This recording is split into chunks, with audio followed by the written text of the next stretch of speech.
అందరికీ నమస్తే. ఈరోజు నేను ఒక లీగల్ జాబ్ నోటిఫికేషన్ తీసుకొచ్చాను. ఈ జాబ్ పోస్ట్ నేమ్ ఏంటి, ఎన్ని జాబ్స్ ఉన్నాయి, ఎక్కడ పోస్టు, ఎలిజిబిలిటీ క్రైటీరియా ఎంత ఏంటి, శాలరీ ఎంత, ఈ విషయాలు చెప్పే ముందు నా ఛానల్ని లైక్ చేయండి, షేర్ చేయండి అండ్ సబ్స్క్రైబ్ చేయండి.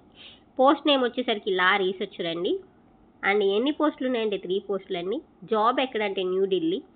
అలాగే ఎలా పంపించాలి అంటే ఈ అప్లికేషన్ ఫామ్తో ఒక ఎనెక్సర్ ఉందండి. ఆ ఎనెక్సర్ ఫామ్ని ఫిల్ చేసి మీరు డీటెయిల్స్ ఫిల్ చేసి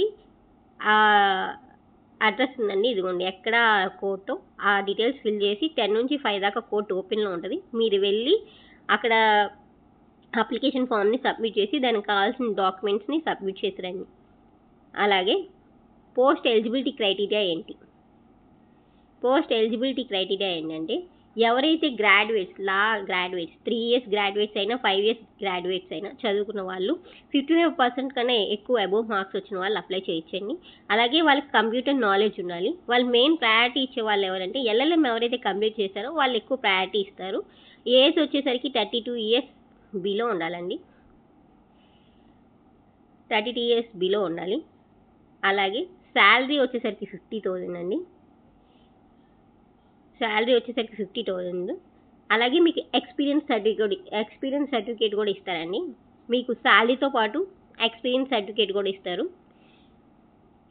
అలాగే వచ్చేసరికి మీకు అప్లికేషన్ ఫామ్ అంటే ఏంటిది, ఎలా ఫిల్ చేయాలి, ఇదిగోండి ఇది అప్లికేషన్ ఫామ్. ఈ అప్లికేషన్ ఫామ్ని ఫిల్ చేసి డీటెయిల్స్ అన్నీ, దానికి కావాల్సిన డాక్యుమెంట్స్ అన్నీ అటాచ్ చేసి అండర్టేకింగ్ డిక్లరేషన్ మీద మీరు సైన్ చేసి వాళ్ళకి సబ్మిట్ చేయాలండి. ఎక్కడ ఈ కోర్టు ఉంది, దాని అడ్రస్ అంతా నేను స్టార్టింగ్లో చెప్పాను. వాళ్ళకి డైరెక్ట్గా సబ్మిట్ చేస్తారు, పోస్ట్ ద్వారా సబ్మిట్ చేస్తారు.